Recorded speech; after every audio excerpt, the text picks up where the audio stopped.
Alhamdulillahi wassalatu wassalamu ala rasulillah wa ala alihi wa ashabihi ajma'in wa ba'd.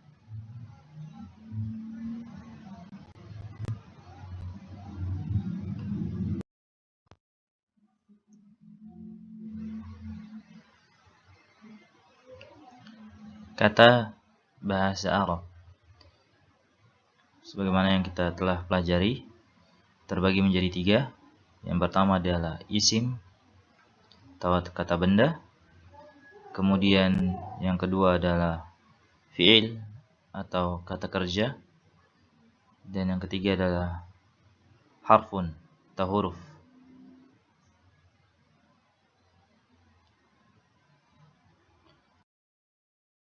Pembahasan kita masih tentang isim dengan berbagai macam jenisnya dan seterusnya. Sebelum kita membahas pelajaran ketiga, pada pelajaran pertama kita sudah mengetahui ciri-ciri isim. Di antaranya adalah adanya al di awal kata.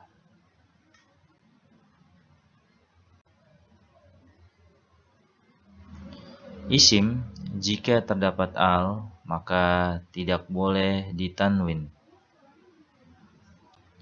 Contoh, al-masjidu. Masjid di sini terdapat al, maka tidak boleh dibaca tanwin. Cukup al-masjidu atau al-masjida atau al-masjidi tanpa tanwin. Demikian juga at-tabibah, kita baca at-tabibatu atau at-tabibata atau at-tabibati.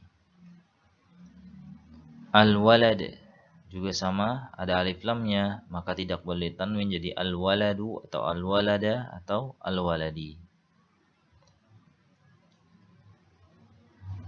Kemudian isim jika tidak terdapat al maka harus ditanwin.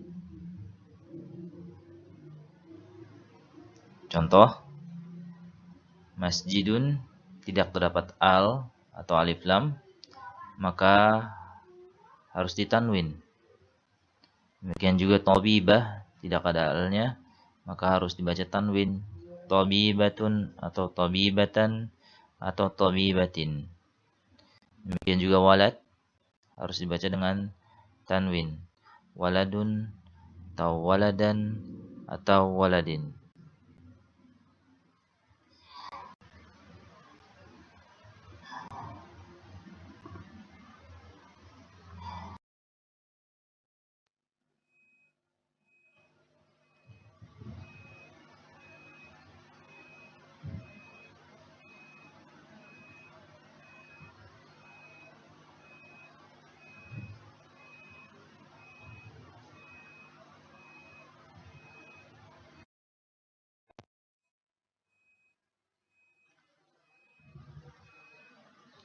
Isim terbagi menjadi dua, dari sisi spesifik atau tidaknya isim tersebut.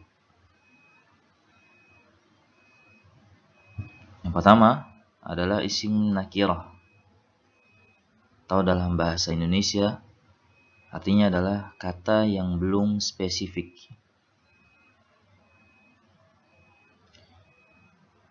Bagaimana atau apa yang dimaksud dengan kata belum spesifik?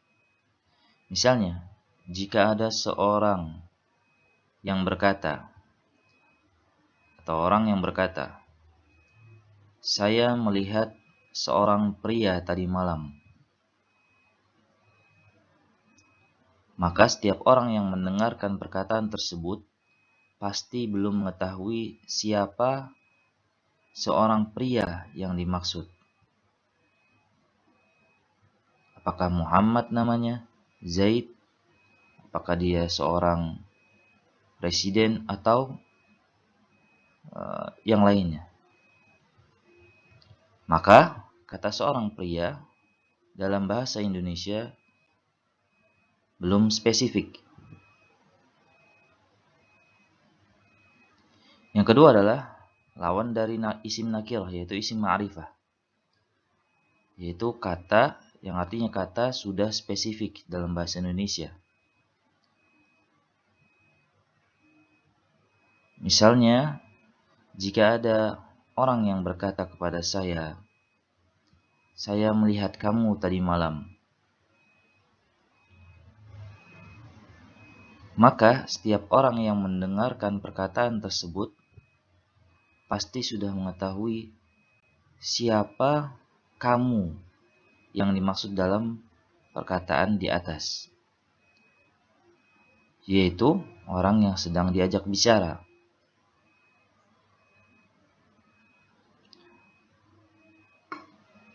Maka kata kamu itu sudah spesifik.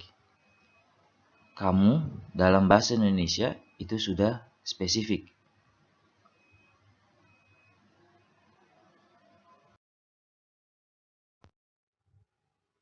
Bagaimana cara mengetahui isim itu nakirah atau ma'rifah dalam bahasa Arab?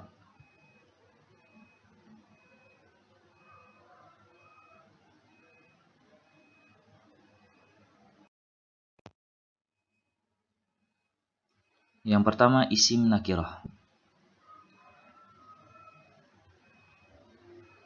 Isim nakirah bisa diketahui dalam bahasa Arab dengan tidak adanya al di awal kata tersebut. Jadi kalau ada kata dalam bahasa Arab yang tidak terdapat al di awalnya, contoh,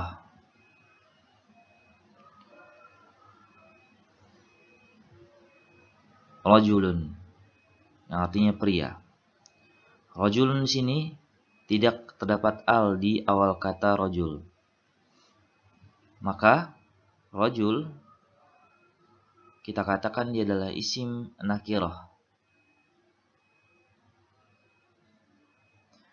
Contoh berikutnya, sarir, kasur. Sarir di sini tidak ada al di awalnya. Maka kita katakan dia adalah isim nakirah.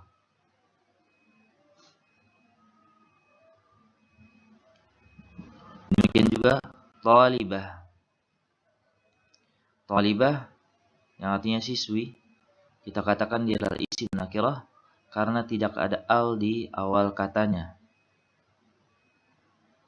Nah, setiap kata yang tidak berawalan al, maka kita katakan dia adalah isim nakirah. Atau kata yang belum spesifik dalam bahasa Indonesia. Kemudian yang kedua adalah isim ma'rifah. Apa yang dimaksud dengan isim ma'rifah dalam bahasa Arab? Isim ma'rifah adalah lawan dari kata nakirah, yang artinya dalam bahasa Indonesia adalah sudah spesifik, kata yang sudah spesifik. Contohnya adalah kata ar-rajul. Ar-rajul ini adalah isim yang sudah spesifik karena terdapat al di awal kata tersebut.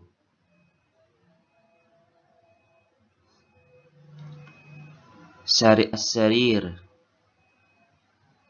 yang artinya kasur, dia adalah isim yang sudah ma'rifah karena terdapat al di awal kata tersebut. Demikian juga at-talibah.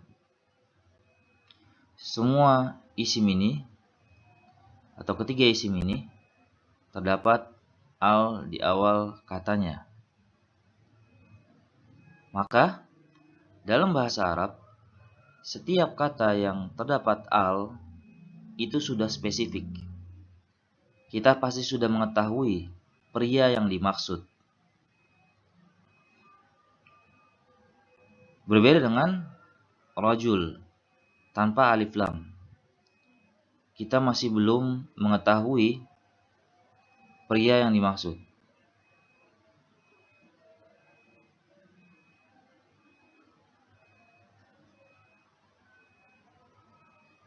Bagaimana cara membedakan arti dari isim nakirah dengan isim ma'rifah?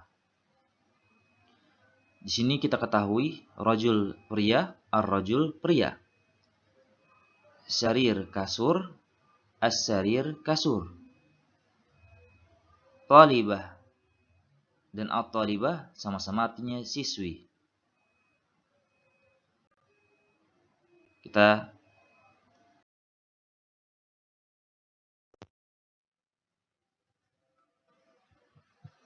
perhatikan contoh-contoh berikut.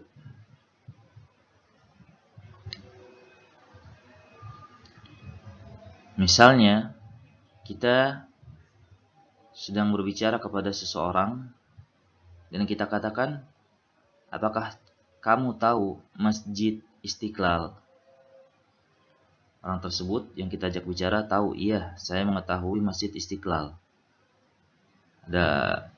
Yang masjid yang ada di Jakarta, dekat dengan Monas dan seterusnya, dia tahu. Kemudian kita katakan kepadanya di sini, ra'aitu rajulan fil masjidi. Ar-rajulu jamilun. Ra'aitu, saya melihat. Rajulan, seorang laki-laki. Fi, di dalam. Al-masjidi, masjid itu atau masjid tersebut. Ar-rajulu, laki-laki itu atau laki-laki tersebut. Jamilun, tampan atau ganteng.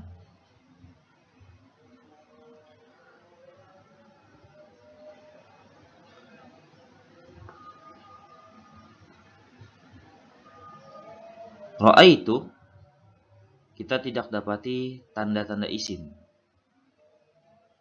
maka kita lewati. Rajulan, kita dapati tanda isim yang sebagaimana kita telah pelajari. Dan dia adalah isim nakirah. Kenapa? Karena tidak ada al di awalnya.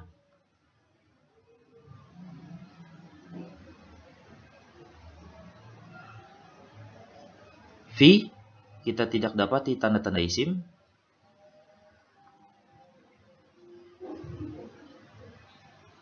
Al-masjid, kita dapati tanda isim sebagaimana yang telah kita pelajari.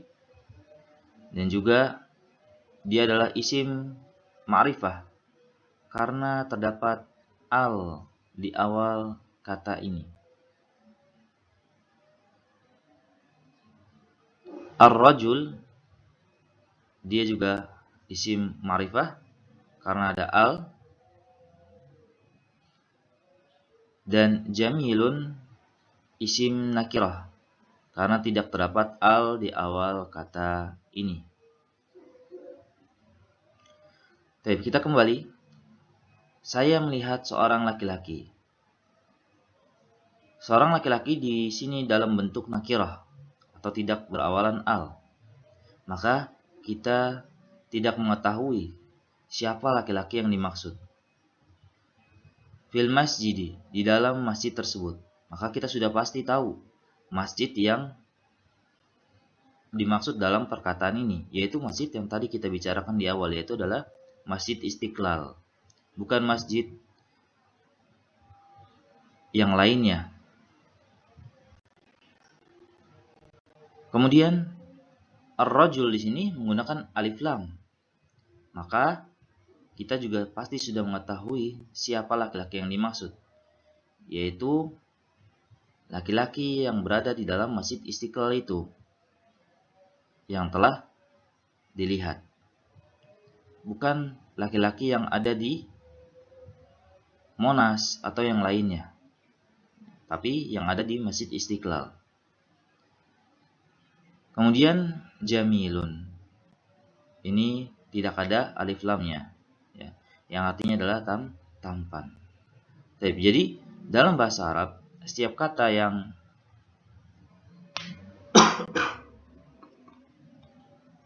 tidak ada alif lamnya, kita tidak bisa identifikasi dengan jelas siapa orang tersebut atau apa dan seterusnya. Adapun yang berawal al itu pasti sudah jelas. Demikian juga contoh ini, kalau kita katakan sama seperti contoh yang pertama, yaitu saya melihat seorang wanita di masjid itu, maksudnya adalah Masjid Istiqlal yang telah kita sebutkan di awal. Wanita tersebut pakai alif lam, jamilah. Maka kita sudah mengetahui ya perbedaan antara isim ma'rifah dan isim nakirah secara terjemahan. Biasanya isim nakirah kita terjemahkan dengan seorang wanita atau sebuah benda atau yang lainnya. Kemudian yang berawalan al kita terjemahkan dengan masjid itu atau masjid tersebut,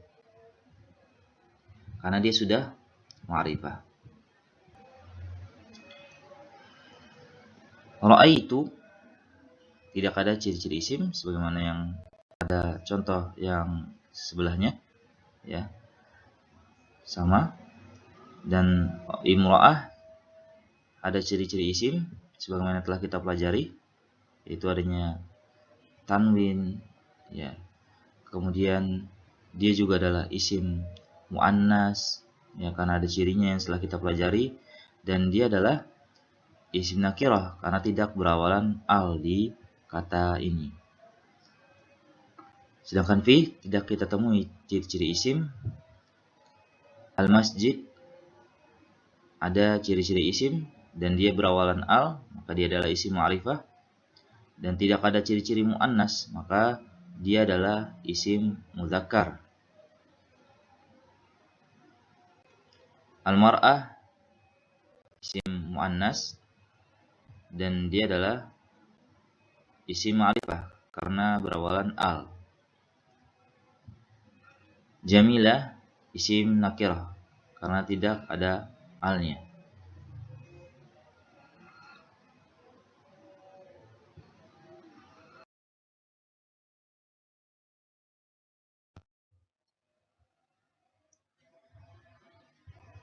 Kesimpulannya isim ditinjau dari spesifik atau tidaknya terbagi menjadi dua. Yang pertama adalah isim nakirah. Kita telah mengetahui ya, ditandai dengan tidak adanya al pada isim tersebut. Maka setiap kata yang tidak berawalan al, maka dia adalah isim nakirah dalam bahasa Arab. Kemudian yang kedua adalah isim ma'rifah. Salah satunya adalah yang terdapat al pada isim tersebut.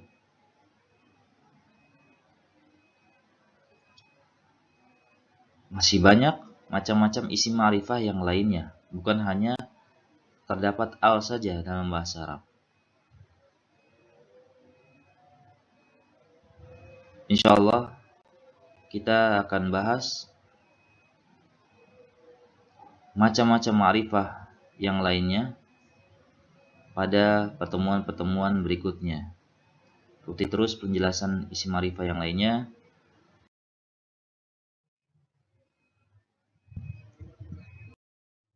Barakallahu fiikum.